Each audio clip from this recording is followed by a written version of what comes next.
And now, it's time for another Dice Tower review with Tom Vasel. Hey everyone, I'm Tom Vasel, and today we're taking a look at clip-cut parks.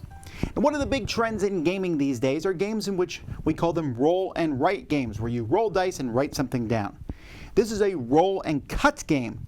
The game literally comes with 4 pairs of scissors. You are going to roll dice and then use what's rolled in the dice to cut up a piece of paper into the shapes you want it to be. The game is about parks, and you're trying to build a beautiful park, but it's really about cutting paper. I'll show you.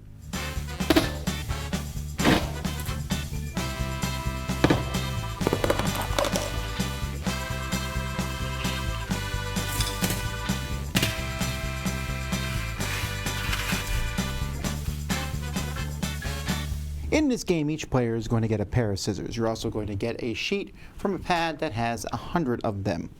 So this sheet is going to be yours to cut up over the course of the game. You're also going to draw 5 cards from this deck of different park diagrams, and you're going to have 3 of them face down and 2 face up at the beginning of the game. One person's going to go first. That person's going to roll the die, and everyone is going to cut cuts shown on a die. So this says make a cut of 1, a cut of 2, and a cut of 3. 4 cuts of 1, 1 cut of 4, etc. So I got a cut of 1, 2, and 3. Now what I'm trying to do is I'm trying to cut pieces that will cover up this. Now when I make a cut of 1, 2, or 3, what that means is I can make a cut of 1 squared length. So maybe I would do this right here. So 1. Now I got to make a cut of 2 and 3. Now I can do these in any order I want, but I can't do 2 on the same line. But I could do this, which cuts that off. And then a cut of 3, maybe I will do this right here. All right. Now, once you take a piece off, you can put it into your parks. So when you're putting pieces in your park, there's some rules you have to follow. For example, here, I must attach, this must be a yellow one. So I can put this here. See, yellow? Anything can go there. I could also put it here if I wanted to. This little black line there means that those 2 have to be part of the same piece. That doesn't look as useful, so I think I'm going to do this one here.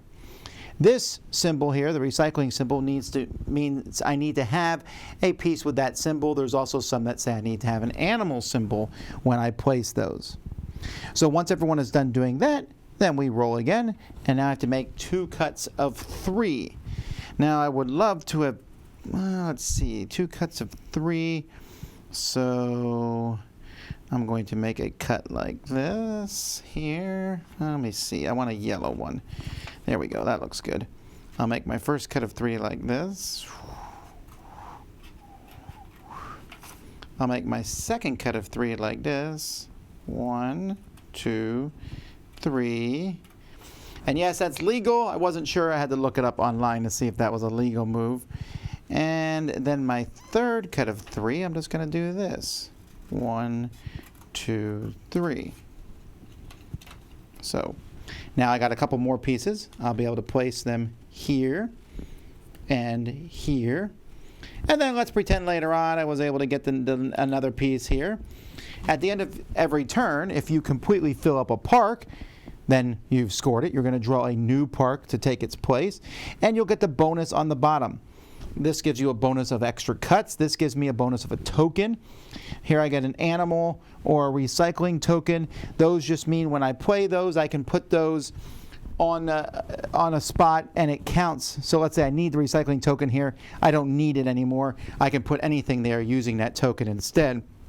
And a gardener token, if I get one of these tokens, I can use it to ignore a color requirement. The first person to finish all 5 of their cards is the winner. If there's a tie, as the game progresses, sometimes you'll get one that you can't put, you'll cut off a piece and you can't put it on. Then you're supposed to just crumble these up, and whoever has the lowest number of crumbled papers is the winner. You can also play a longer game with 7 cards, or you can use these bigger parks which have much more stringent requirements. You know, you can see this one here. This has to be one whole piece, an L, that you're going to put down, and then a recycling there. Here I have to do that and this. So that's basically how the game works. This is my scissors of choice. I'm a scissors snob and I like really good scissors. However, I don't expect that kind of scissors to come in here. I was actually surprised with these because my kids have really junky scissors that they use, and these are better quality. They even have a ruler on them. I'm not sure why. I was pretty impressed with these, and of course these are the kind of scissors you want to use when you're cutting up stuff anyway. So the game itself comes with this pad with 100 sheets, and it repeats itself every so often. So I think it's every 4 sheets you'll repeat yourself, so you can play with different sheets each time. The sheets are very colorful. They have different meanings. You know, there's greenery, waters, kids' play areas, and parks or what have you. But the colors also work really well with what's on the board, and they also have different symbols in them, so it's easy to tell what is what. Now, this is a limited game. You're going to run out of these sheets. You can buy 2 more packs of 100 sheets for $5 from the website, so that's not that expensive. But this is not something like many roll and writes I can laminate. You are kind of stuck with what's here. The card quality is good, and everything fits in the box fine, but you're going to get a decent number of games out of it. You know, if you play 4 players every time, it's 25 games. If you're just playing a 2-player game, you get 50 games. My only complaint about that is I couldn't find anything in here that talked about where to buy more of these. You had to go online to figure out that. I would have had like a QR code here that said, want more sheets, go here. But other than that, the components for this game are quite good.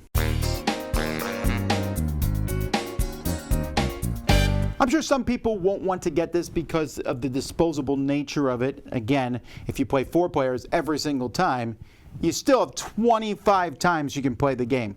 That is not a small amount. And like I said, getting 2 more packs for $5 gives you another 50 games. So that seems like a pretty good deal.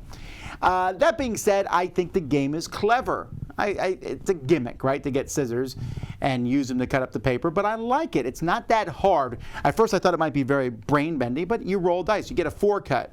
Oh, that's not what I was expecting to do. But if I cut this way, I can cut off these 2 pieces, or I can prepare for the future. Sure, it's random what your future parks are going to be when they come out.